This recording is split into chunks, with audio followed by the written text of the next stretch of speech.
All right, it's day 8 of summer. Let's get started and play this day. Gotta check our television as usual. I know I say that every morning, but it is very important to know what your upcoming weather is going to be. Yeah, well, that's just like your opinion, man. It's also really important to know what your luck is because you don't want to try and accomplish certain tasks if your luck is total garbage. Another good humor day. And let's see what living off the land has to tell us. Back again. Corn is an unusual crop because it lasts for 2 seasons. While most crops die when the season changes, corn lives on. You can grow it in both summer and fall, so get out there and plant some corn. For that reason, living on the land is correct. Corn is a valuable crop to plant because you get 2 seasons worth out of it, and generally as the seasons go forward, you get more and more higher quality corn from that particular planting, so you end up making a greater return on your investment because it lasts longer and you end up getting better quality stuff. I have seen shit that'll turn you white. So what we're going to do with at least the regular quality of all of these spring forageable items is make extra spring foraging seeds, the wild seeds. Reason for that is because we basically just spent one of each of those regular quality and ended up getting 10 seeds back. In winter, this is going to be super helpful because this is going to be how we are going to make a whole boatload of money. Winter will process pretty much all of our seeds, but for now I don't want to waste the energy that it's going to take if we create 1 million of these without having our sprinklers yet. So at this point, what we're going to do is replant those 10 seeds and sell everything else other than the regular quality grapes because Vincent likes those as gifts. Okay. The other thing I did there was save that one poppy that is closest to the bee house. The reason for that is you get a much higher value honey when it is planted close to a particular flower. For summer, the highest value flower you can use is a poppy. So that's why we left that there pretty close to the beehive. We'll just keep it there for the rest of summer and end up making a lot of extra money off of it. We got our milk from Roberta. She wanders around happily eating her grass. How about I just go eat some hay? Throw our milk bucket back into the lovely chest there. And it is just a regular quality size milk, so we can sell that at some point, get a little bit of extra money. They are worth quite a bit. Not going to get the return on our cow just yet until we start processing things as artisan goods, but we're making friends, and that's going to give us the large milk we need for the community center. Now we will spend the rest of our morning, well, at least part of our morning watering. That's why we don't have, and I didn't basically make all of those different types of the spring forageables into spring seeds, because if we start making all of them 10 by 10 by 10, we will have our entire field to both till and water every day, and we're not going to be able to spend time doing the rest of the fun stuff like fishing and mining and wandering around talking to villagers and getting all of their cutscenes, and we'll never complete the community center if all we're doing every single day is watering those stupid crops. Eventually we're going to get some beautiful sprinklers. For now, I'm going to hold off because we need to spend the resources in another way if we want to get where we need to be with the community center around the end of year 1.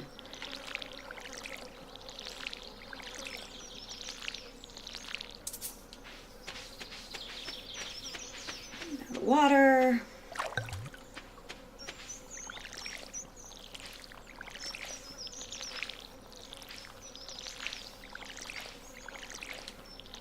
All right, so we have over 4,000 in gold at this point. It's just morning, and we have not yet sold all of the spring forageable wild seed stuff that we got. So we should be able to get to the point where we can afford a new chicken coop from Robin. She is open on Mondays. She is not open on Tuesdays.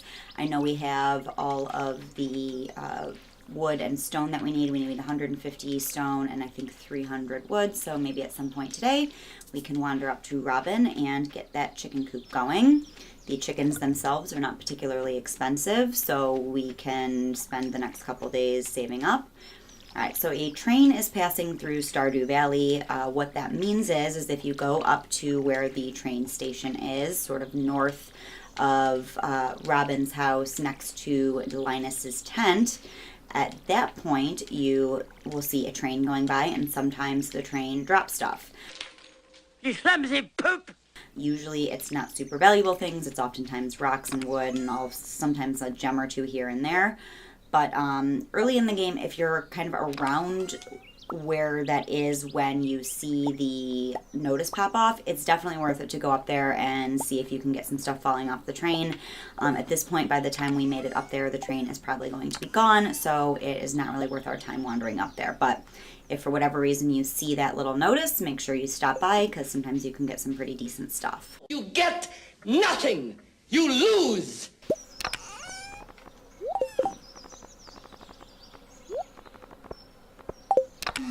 So, there was something in the recycling thing, might as well let it work.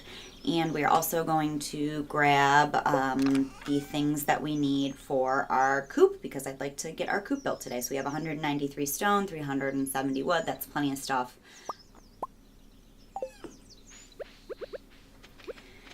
Okay, I am going to hang on to all of those spring items there. We're going to run down to Pierre's and sell them, because he gives us cash up front, and then we'll have a little bit more spending money to walk around with during the day. I cleared off that grass there because we have our silo so we can get the hay for it, and I'm going to put the coop right next to the barn. Make sure there is enough space wherever you want to put it, because sometimes it'll be one little piece of grass or one tilled piece of soil, and then you can't place it where you wanted it. You either got to run back to the farm, fix the problem, or put it where you don't particularly want it. You have no idea how bad it gets. Robin will build it, and then you can go back up there and move it, and it doesn't cost any, money or anything to do that, but it is a pain when you sort of have a vision in your head for where you want this stuff. And one little minor thing is keeping it from, we get a cutscene, keeping it from being placed there. All right, so this is a Maru cutscene. Hello there, Maru. Dad and I are just testing some soil samples. Sounds super interesting. I guess as a farmer, I should be kind of interested in that. Could use a hand, actually. Well, I wasn't being shy. I just maybe don't want to stand around near lab. I have important things to be doing, as eventually I will be maintaining the entire economy of this town. But could you watch this beaker for me? I'm gonna grab the last batch of samples. Yes, I will watch the beaker.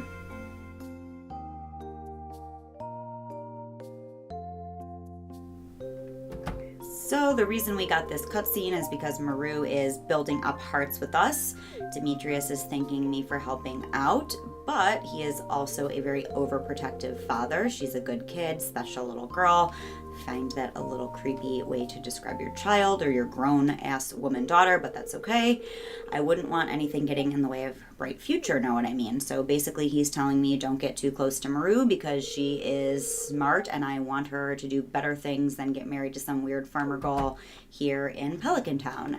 I have nothing to say to that. I'm just standing there thinking, I guess. Maru's coming back. She got her extra soil samples. Sorry about that. Hope you found something to talk about. Yes, I certainly did. Your dad was acting like an overprotective asshole, but probably won't say that because we don't want to piss off Demetrius or Maru, and clearly they have a very close relationship. So I'm going to say nothing. You can say that your dad was being weird. I don't really think it murders your friendship or hearts with Maru or Demetrius, but prefer to just play it safe here. All right, let's see how to use this equipment. Amaru, you show me how to use that equipment. All right, now so go back in and do what we actually wanted to accomplish, which is to construct this coop. Choose our location. As you can see, like I said, I'm gonna put it right next to the barn here, cleared up all that space. And then Robin will spend the next couple of days building that coop. So So we now only have $443. We are again poor, but that's not the end of the world. We can give Maru another strawberry. There ain't no more strawberries.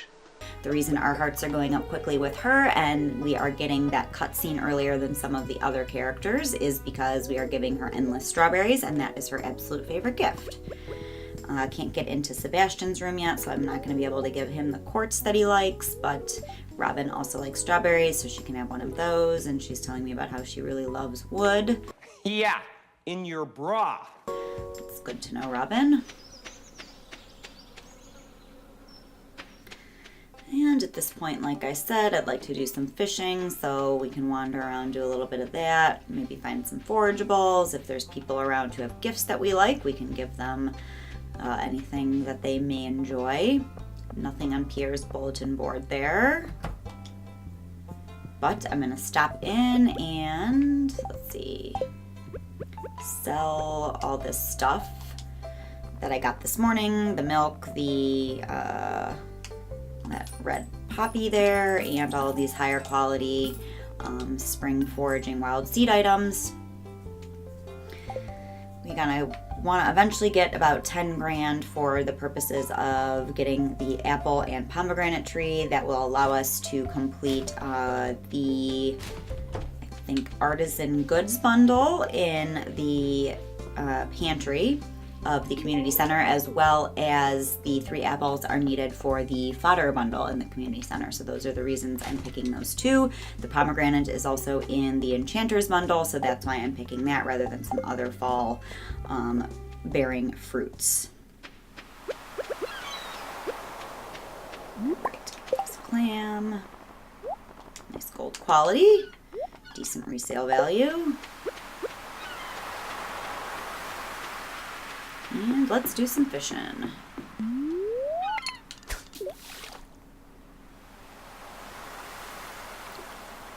We weren't super lucky on day 7. In spite of the good luck, we got a lot of seaweed and trash. So far we're starting off with more trash, but I'm hopeful that today we'll get a few more fish than we did last time so we can sell them and make a little bit more money.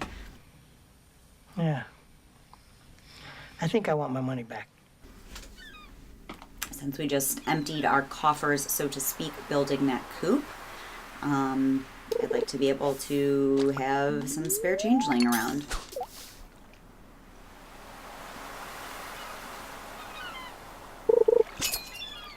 Here we go, first bite of the day.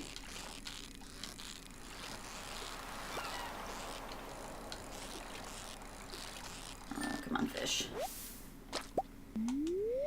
As you can see, if you've been watching along with these videos, or if you've been playing Stardew Valley yourself, making your way through your first year, which you may have done faster than you're particularly watching these videos if you got the Stardew Valley bug like I did, but it is getting a lot easier at this point to fish. We're not catching super difficult stuff at this point, but we're losing things a lot less. This one is a harder one, and he's moving around faster, but we are much more able to keep him on the line because the fishing bar is a lot larger, and you just sort of get the hang of what you're doing when you're fishing. Ugh, hopefully I don't lose this guy, come on. I'm gonna shut the hell up and actually focus here for a second. Sometimes you need to do that. You what? Alright, so at some point you can see these are like darting fish. They go from the top to the bottom very quickly. I'm not sure exactly what this is. Hopefully I'll catch it so I can tell you. My guess is that it is maybe a sea cucumber. No, those are a little easier than that. I don't know. Lost him.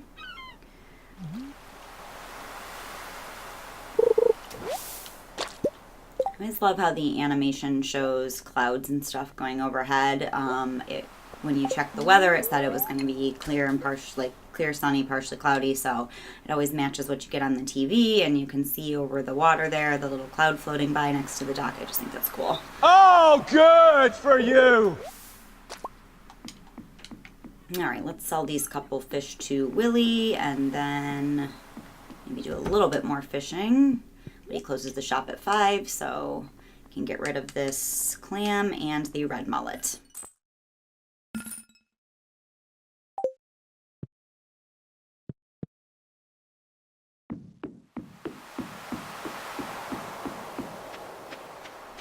All right, let's see what we have on this side beach over here. Oh, I have a nice grape for Vincent. It is one of his most favorite things, so I'll give him that. Wow, thank you so much. This is terrific. It's also like a very small child playing by himself at the ocean side. I don't know how safe that is. Hopefully he's a super strong swimmer. Currents can be dangerous. Got 2 of these purple sea urchins, which is awesome. Those are worth a lot of money.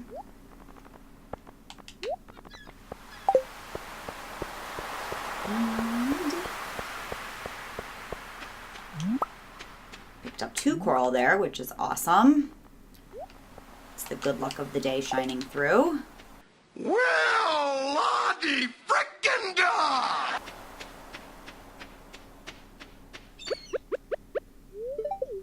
And we are getting pretty tired, so let's munch on one of those field snacks. And at this point, let's just do some wandering around and see what strikes us. We have made a decent amount of money. We made, let's see, about $1,400 when we sold all that stuff to Pierre. We also made another, I don't know, $100, $200 when we sold that stuff to Willie just there. I know that's your favorite because you tell me every time. I hardly know you while you're talking to me. He's such a jerk sometimes. Well, the jerk store called. They're running out of you. Got a nice tan going. And he's gonna go pro. Okay, buddy. Give George his lovely leek. He's not much of a talker. So as you can see, a lot of people in Stardew Valley are kind of rude to you early on. Most especially, I would say, Shane. He does an excellent job of trying to push people away, due in no small part, I'm sure, to his alcoholism and depression. George is just a grumpy old man, but he does warm up as time goes by. But Shane will come around too. It is Gus's birthday today, I forgot to mention, but he liked that potato. He likes vegetables, a lot of fruits. His favorite thing that I like to give him a lot is oranges, but we do not have an orange tree yet. I did not mean to buy that beer, but it is a gift that a lot of villagers like, so I'll hang on to it maybe for someone's birthday.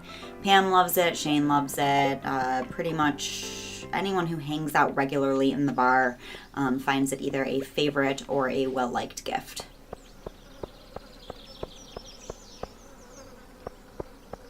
Elliot also likes beer, but I'm not going to waste it on him. I already gave him a gift he liked yesterday, so he can just sort of suck it for now. And we'll do a little more fishing.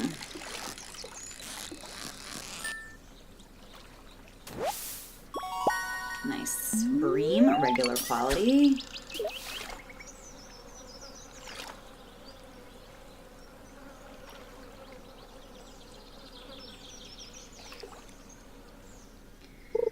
Also maybe like to do a little bit more foraging, walk around and see if we can get some more of those forageables, hopefully get something cool with this treasure chest here.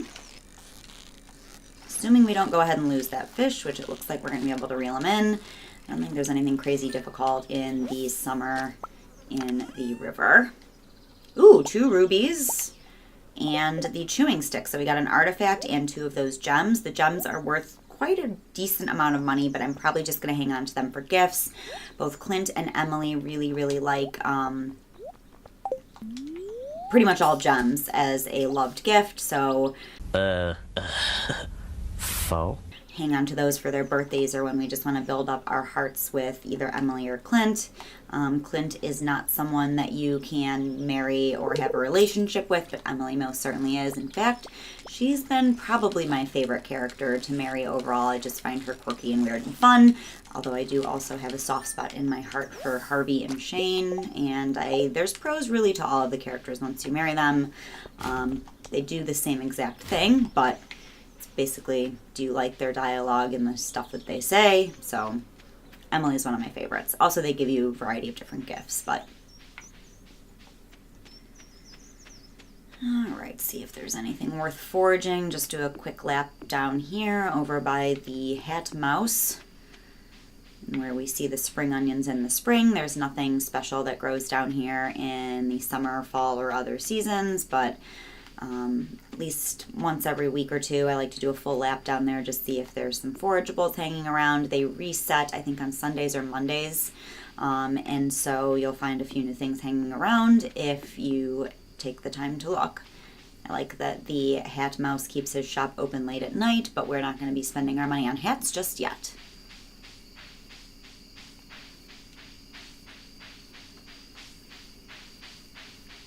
So this foraging lap has so far been a bust.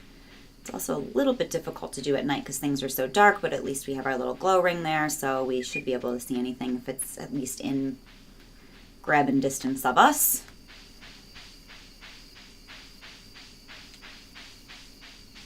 And all right, no luck, that's okay. And that's okay.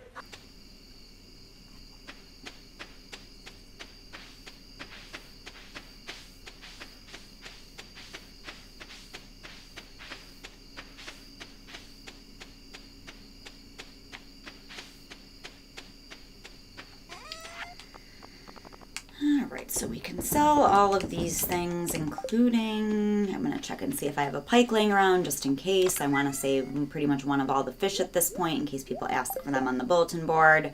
And we can also throw some of this stuff in our recycling machine.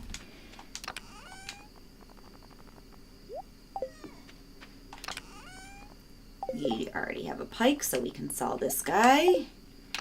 As I said, I'm going to save the rubies because they are great gifts for people. They are also worth quite a bit of money, but it's not like we are super hard up. If it gets to the point where you just need another couple hundred gold for some item that we're really looking to get, we can always throw one of those in our bin. But for now, we're doing all right as far as our money goes. We already have almost enough to buy the 2 chickens that we're going to need once our coop is finished in a few days. And we're also going to be close to saving up for the amount we need to upgrade our axe, which I think is 5,000 or 8,000 gold. I can't remember.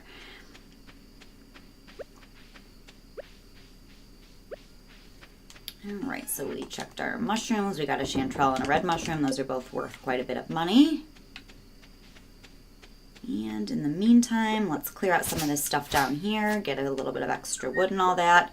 And also, let's see, go around the back. Hopefully we can keep this tree from falling straight into the pond, since that is always really frustrating when you're cutting down stuff by the edges of water and you don't have a really good magnet ring. You will lose a bunch of things that you just wasted your energy cutting down.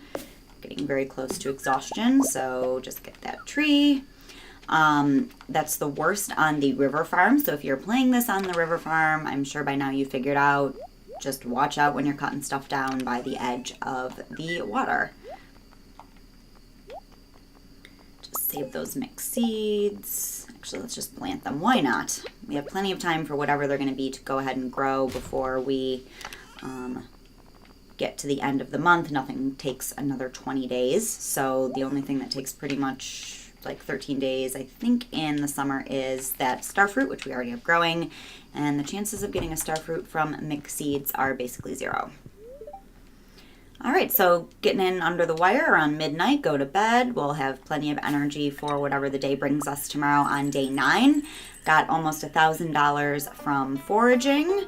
I think that's just from the stuff for the beach. That seaweed gives us $80. We got over $300 from our fish. Those bream, that pike by itself is worth $150, which is great. And between the stuff from the beach and the mushrooms, we made quite a bit of money. So we almost earned back about half of what we spent on our chicken coop today, just in one little day there. So that is not so bad. I think we probably got almost 3/4 or more than half because we sold some of that stuff to Pierre. So financially, we are doing really well. We're making great progress. Thanks for tuning in for day 8 of summer in year 1 of Stardew Valley.